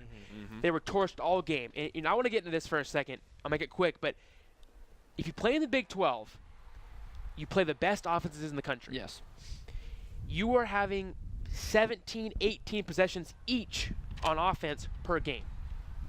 No duh, you're going to have more points scored. When the SEC is having, maybe 10 possessions each team a game, you're going to have a 20, 28, 24 game. When you're having almost 20 possessions each team a game, like we saw last week in Stillwater, you're going to have a 55, 65 kind of game. And I think that people overlook the fact that you're constantly having to go up against some of the best players and all these possessions. I mean, it's tough as a cornerback to constantly be out there and have to go up against these guys. Eventually, the odds are not in your favor. You're going to give up a lot of points. And so I think that that's a reason why that OU's defense gets so much hate. But when they play teams out of the conference, they're well. good. The Big 12 gave up, I think it was the least amount of points. Had the best defenses last year in the bowl season or something like that, give up the least amount of points. It's because when they are able to play physical in the Big 12 out of conference, they can. Well, there was one stat I saw, I think it was last year, that the SEC averaged more points per possession than the Big 12 did. So as much as you can say, the Big 12 is nothing but offense, well, it's because the offenses are so good and it's because they get so many possessions. Yeah, you score a lot of points, but like you said, it's because the offenses are so good. When you got two quarterbacks like Baker Mayfield and Mason Rudolph, you expect points. It's just naturally going to happen. The defense, but it's been the storyline all season. Step up late, step up late. Well, we're not going to play well. I don't know why they keep doing this, but we're not going to play well. That's what they keep saying. And then, final seconds. Let's actually show we can actually, be a good defense. It did it against Baylor, against K-State, against Texas, and against Oklahoma State. They got the stop. Actually, in reality, Mason Rudolph overthrew that guy because he was open, and he hadn't done it all game. But I think the pressure from the D-line is what caused him a little bit to overthrow that football, and I think the pressure from the moment caused him to overthrow that football as well. So even though the defense did step up, they should have had 3 or 4 interceptions. That call on Will Johnson was, very questionable. Yeah. We won't get into that. I think for me, speaking of Will Johnson, that was the biggest play on defense, I think, last week was his interception in the end zone. Yes. Yes. It's going to be tough, I think, not having him for the first half of yep. this game today. Hurt them so much. Yeah, but I would But like Robert Barnes. Yeah, I'll tell you what, he's a star in the making. I think so too, as well as a couple of guys named Trey, cornerbacks. We saw them inserted into the lineup last week. I think they're going to need to play today. I think what hurts OU with Will Johnson being out is his leadership. Every secondary player says his leadership is second to none. So. Yeah, well, you mentioned it a little bit. Those young corners, Trey Brown, Trey Norwood, Brown had an interception. They need to be big, especially because JT's banged up today. We don't know his status right now. What do you think how do they handle themselves against TCU? Well, these young cornerbacks, they came in last week and played really well. Yeah, and I so was impressed with them. it's a big game. And that's sometimes what you have to do is just throw them out there and see what they can do. And well, we saw what they could do last week, and hopefully it carries over this week for the Sooners. And then Parnell Motley, if he gets in the game, he's got to do something about how he's been playing. He has been off for a while now. I think it's because he's so physical up front, and he tries to take advantage of that. He tries too hard, and they beat him once they get past him. I think that's what kills him in the long run. So I think he's got to step up today if he gets the chance. See, to me, I'm wondering why it took the defense so long to make the change, because Jordan Thomas hasn't been good really all year. Yeah. Parnell Motley hadn't been good in the last couple of weeks. Why not give these freshman guys a chance? They're talented. You can't do much worse than what they've been putting out there. And I agree with that. To combat your point right there, it's a tough situation. I mean, can you imagine being in that position to say, you know what, we're playing our two biggest games of the season right now. Let's put in two true freshman cornerbacks who are 18 years old.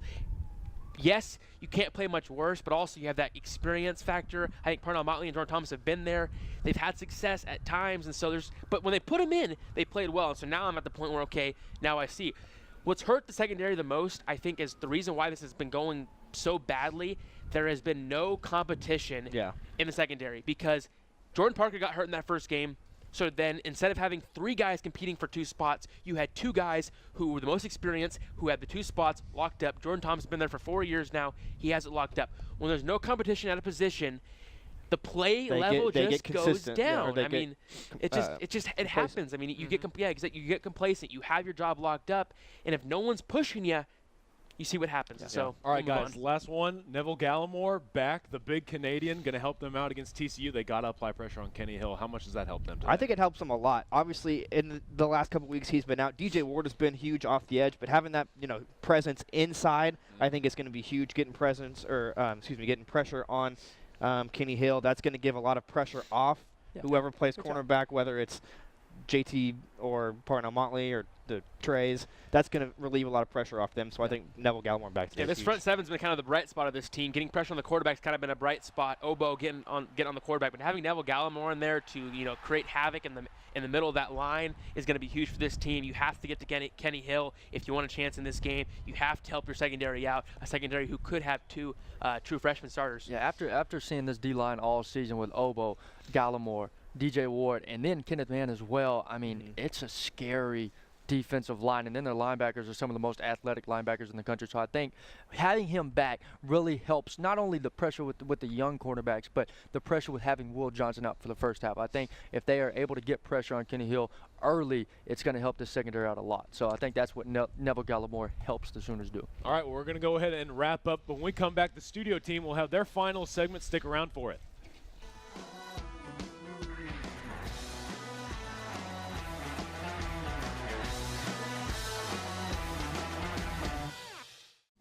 Welcome back to the studio team here, our squad. We've been cuddling up, staying warm, doing Not that kind of being stuff outside. on the break. Yep. Yeah. It's Time been for so much call-outs. better. Everybody's favorite part. Zach, why don't you lead us off? Okay, so my national call out this week is going to be Clemson football. They are holding on to dear life for that fourth. Football, Yeah, just to clarify, they are holding on for dear life to that fourth and final playoff spot. However, there's a lot of debate as to whether they deserve to be there. There are a lot of teams coming for them, and they need to win out. They play Florida State, who's not the team that everyone thought they'd be this year. Obviously, a big quarterback injury, but Clemson's got to play big in these final weeks to hold on to that final spot. All right. Well, my national call-out is Notre Dame. Guys, you're going into South Florida to take on a Miami team that has 13 consecutive wins. Their last loss was to you. They're looking for revenge. Be ready. That's all I got to say. Tell them. She went right to it, quick and to the First call point. out, yeah. It's a strong start, really strong. My national call is actually going to be the College Football Playoff Committee. I want you guys to look very closely at the games you see this Tell 'em. weekend because I'm going to tell them. I don't mind. Because this Miami team might win today, but that's only their second-ranked win of the season. Clemson might beat this Florida State team, but if OU pulls out a win today against TCU, look closely at the resume. Miami beating Virginia Tech and potentially today against Notre Dame, or OU beating Ohio State, Oklahoma State, and TCU. Just think about it. You know what? Whenever in the real world, whenever I go to present my resume, I'm going to use that exact same method. I'll finish us off, Zach. Lauren, you called out Notre Dame. I'm calling out the quarterback, Brandon Wimbush. I realized like 3 or 4 weeks ago, I wasn't really sure who Notre Dame's quarterback was, and that's kind of crazy. Brandon Wimbush is quietly having a great season, 11 touchdowns and 2 picks, nearly 1,300 yards. This is his chance to burst onto the scene and become a household name. You have Miami. This almost locks up your playoff berth. This is Notre Dame's chance and his chance to become a star in front of our eyes. Brandon Wimbush, I'm looking for a big game from you tonight in the U. All right, OU call-outs. Zach, let's do it. All right, so my OU call-out this week is going to be Parnell Motley. The OU defense has struggled mightily this year, and both cornerbacks last week got benched. And in order for them to, really make a statement this week, they're going to need that defense at full strength. And I think Parnell Motley, who has been, in my opinion, the better corner this year, needs to really step up and play big today. Somebody on that secondary needs to step up. Somebody's got Yeah. to. Someone's got to Goodness do it. gracious. There's got to be someone. Exactly, and that's where my call-out's similar. I'm calling out Jordan Thomas. Let's go to the end of the field. Yeah, exactly. We're going to call it the secondary again. You're a senior, and here's the deal. You've got to get better coverage on those guys. Kenny Hill's not going to be afraid to throw some long passes, and you've got to get better coverage. Lincoln Riley's not afraid to put the freshman in. He did it last weekend, and I think that you've got to just prove yourself at this game. You're a senior. Get it done. Prove yourself. Not bad. 2 for 2. I think that's a really good start. What a neat. All right.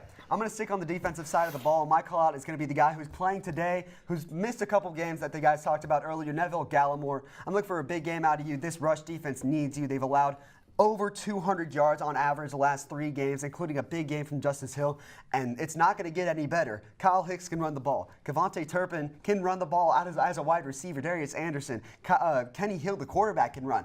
They need to shut down the middle, and Neville Gallimore is the start to that, and I think he needs to have a big game today for the defense to succeed. I'm going with Hollywood. I'm going Marquise Brown. Marquise, you had maybe arguably one of the best, if not the best, receiving game in OU history last week. 9 catches, 265 yards, 2 touchdowns in Bedlam. Prove that wasn't a fluke against such a bad defense. You have a number 6 defense you're playing this week, TCU. Do it again. Prove that you can be the go-to guy for Baker Mayfield down the stretch and for the years going forward. Marquise Brown, get those gold teeth into the end zone. Do it against the top 10 defense. I love what you did last week. Hollywood, do it again. I love it. I love it. Who is this kid? All right, final word, Zach. All right, so my final word, you probably have never heard of this word, 4. And that stands for 4 quarters of complete football. 4. Not 4. 1, not 2, not 3. 4. Well, here's the problem. They've played, a couple of quarters of complete football, but that's not good enough in the eyes of the playoff committee. No. And so, to be able to make a true statement, this might be their last chance to make a true statement by having a strong defensive showing. The offense is going to show out, but by having a strong defensive showing, they could very well be in that top 4 by next week. Yeah. So 4. Oh, it also goes for top 4. Okay. Yeah, that's what I thought it was originally. No, it's reading between the lines. It's It not. is. It's my word. It's 4 quarters of football, okay? It's the meaning I just behind gave the you a meaning. chance to make it All better right. than you Yeah. ruined it. No, it's Yeah. already good. Go ahead, Lauren. You made your word a number. We were trying to make it something symbolic. Go ahead, Lauren. Okay, my final word is present. We talked about this earlier. Baker Mayfield told the fans, be present. And I'm telling the fans and the players, don't think about your loss to Iowa State. Don't think about your win to Bedlam. Like, you are here to play TCU, and that is what your focus should be. And I think that OU's been so good so far about focusing on the game they're in, not looking forward or backwards. So I think that's my final word is present. Be here. All right. My final word is going to be memorable. This game has all the makings to be a memorable game. It's been like this all week long. Baker calling out the fans, like you said, Lauren. A huge game in the college football playoff race. Baker Mayfield going for the Heisman. This has all the makings to be the Texas Tech game from 8 or 9 years ago. Make this a memorable game. Fans, players, coaches, everyone. I agree with you completely. My final word is everything, because this game is everything. Big 12 title, college football playoff hopes, Baker's Heisman, the direction of the program, potentially recruiting, I don't know. Everything rides on this game. Everything you've done, that Ohio State win, Bedlam win, it all means nothing without a win today. This game is everything. It's a night game. It's not senior night, but it kind of feels like it is. This is everything is just the perfect word to me. Huge, huge, huge, huge game. Do like 30 huges. That's how this game is. Are you sure your word's not huge? Maybe it should have been huge. No, I like everything better. All right, final score, Zach. Let's go. All right, final score. So this week, I do think OU is going to have a complete game, and I think they get the job done. I think they get it done. 38-20 is my final score prediction. Oh wow. Yep. It's a defensive struggle. Yeah. Yeah. Well, I mean, TCU's defense is really good. I mean. No, you're right. You're right. Well, I'm calling it 45-31. I think. For who? Oh, sorry, OU. Sorry. Home team. Yeah, home team. I think that OU's offense is good enough to take TCU's defense. I mean, I just think it's going to be close until about the third, and OU's going to run with it. All right. I'm going to go a little lower scoring than most people think. I'm going to go 31-27 OU. I think that Baker Mayfield's going to have another big game, add a touchdown on the run, 2 touchdowns in the air, and I think this defense will surprisingly play well.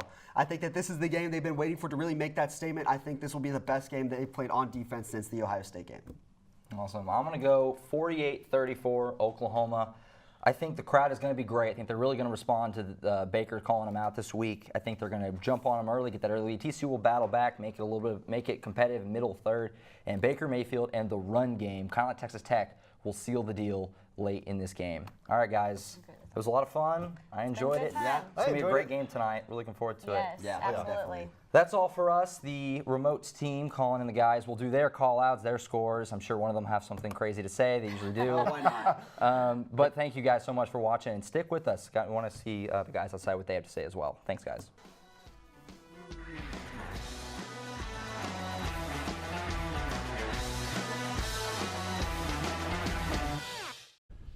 Welcome back. We're going into our final segment here of Game Day U, and this is a big one because it's the last home segment for my 3 great analysts. Oh, Gentlemen, man. how does it feel? I'm tearing up. Bittersweet. Tearing up. Crying? Why do you got to bring that up? Last one, best one. Just putting Wait, things in crying? perspective. I don't need I to thought it know was that. raining. Or is it Last not one, just you the got to rain? make it your best one.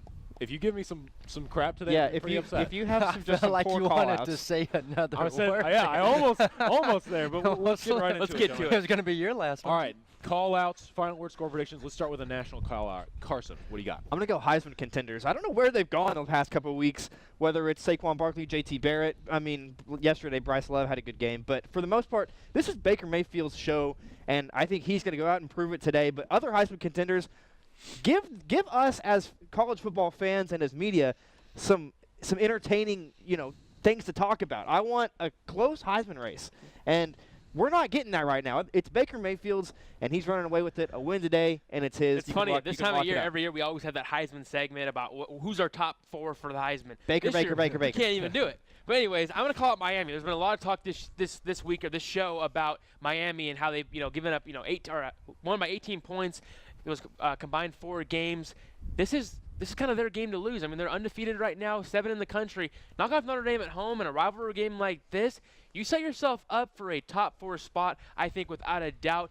Big day for Miami to prove to the country that you guys are for real. And I think that it's going to come down to, this game could decide one of those 4 spots. And so it's a big day for them. I'm calling out Ohio State. You've lost to Iowa. They scored 55 on you. Are you kidding me? Really good content. Yeah, no, thanks. I'm sorry. I felt like it was a laughing moment there. But They didn't lose to Rutgers. They lost to Iowa. They allowed Iowa, whose offense is absolute trash, to score 55 points. That is not okay. I don't know about trash. They're like number 90 Maybe like or something maybe like in recycling. offense. Yeah. Okay. Yeah. Really? We're gonna go green today? That's fine. Gosh. But It's a little higher up. It doesn't smell as bad. yeah, true. Anyways, Ohio State. You need to play better today. I don't know where that came from. I'm You sorry. played This has gone off awful the rails. last week, so you need to make up for it and beat Michigan State. National call out for me is Iowa. Show that you're real. If you lose today against Wisconsin, you just drop out of the top 25, and you're another irrelevant team on Wisconsin's schedule. If you win, you shake up a lot in the playoff implications. Go out and prove something today. All right, next one, OU call out. What do you got? OU call out student section. Baker called out the fans earlier this week, and I think you'll touch on that here in a sec. No, but I my will. call out is the student section. The fans are centered around the student section. You guys give the fans life and energy during the game. You've got to be better. You've got to come early. You've got to stay late. I know it's going to be cold a little bit, but you have got to Stay past the first quarter. Yeah, you have to get behind this team today. They're going to need you. You know, for me, I'm going to go off that. I'm going to go with the OU fans. Baker called out the fans at his weekly presser on Monday. I'm calling out the fans as well. This is a huge game. Put the 2008 Texas Tech game in the past. This could be the game of the future, as Baker said. The fans are big in these kinds of games. One of the biggest games has been in this stadium in a long time. The fans are going to be huge. And in games, top 6 matchups like this, the fans and the energy, the crowd feeds off of that. Baker's going to feed off of that. And if it's dead, that's when upsets happen. I think tonight might be the atmosphere of what everybody saw in 2008 with Texas Tech. I hope it's better. I think it will reach that level. My call out, I'm going to go to football players here, or a certain part of the defense, the secondary. Last week was not your best outing. You've struggled a lot this year, and I know you're young and I know you've got injuries, but you have got to play better, because last week, even though Oklahoma State was the second offense in the country, you played like trash. Yeah, I can say trash now, right? I would say dumpster fire. Okay, you're a dumpster fire. So can you get a little bit get to recycling at least, please? Like, get up there. Come on. It's very clean. This joke's carrying on. I don't know what's going on here, but my OU call is Rodney Anderson. Look, the key to today's game is keeping the ball away from Kenny Hill in this high-powered offense, and that goes on the shoulders of Rodney Anderson. Had some big games these past couple of weeks, 111 yards last week, but you got to be big today, especially on this big stage. All right, final word. Final word, I'm going to go standard for a couple of reasons. The defense has not been up to standards the past couple of weeks. The fans have not been up to standards in a long time, and that's something that I think needs to change. Baker Mayfield, you already touched on it, Reagan. He doesn't want to hear any more about the 2008 Texas Tech game. He wants this game today to be the new standard. I better see it happen. I'm going to say test. I think this is the biggest test the Sooners have had since maybe Ohio State. This is a game, a top 6 matchup. These are the games that put you in that contention. We saw what happened to Ohio State last week, lost to Iowa. I think this is a huge, huge game. Oklahoma State's very good, but TCU is more complete. They have a good defense as well as a good offense. Big test for the Sooners today. It's gonna be fun to watch. For both of these teams, actually, it's going to be a huge test. Mine is lose. It's yours to lose, OU. You're the front runner in the Big 12. You're right outside the playoffs. This year is yours to lose. If you don't play up to par, you just lost your chance to the playoffs and a chance to a national championship. And please be number 3 so we can go to the Rose Bowl. But I'm just point that out there. But it's yours to lose.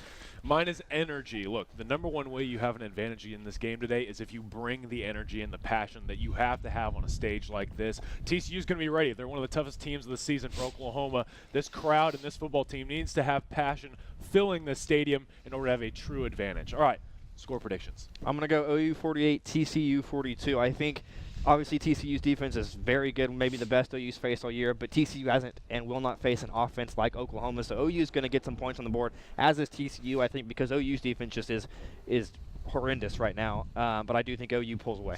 To be honest, I see a very similar game to 2 years ago when Stephen Parker batted down that ball at the end of the game. The Sooners barely won. I'm saying OU 42, TCU 35. I see a nice, close game. I think OU, they're going to go back and forth. The crowd's going to be into it. It's going to be one of those games where everyone's on the edge of their seats.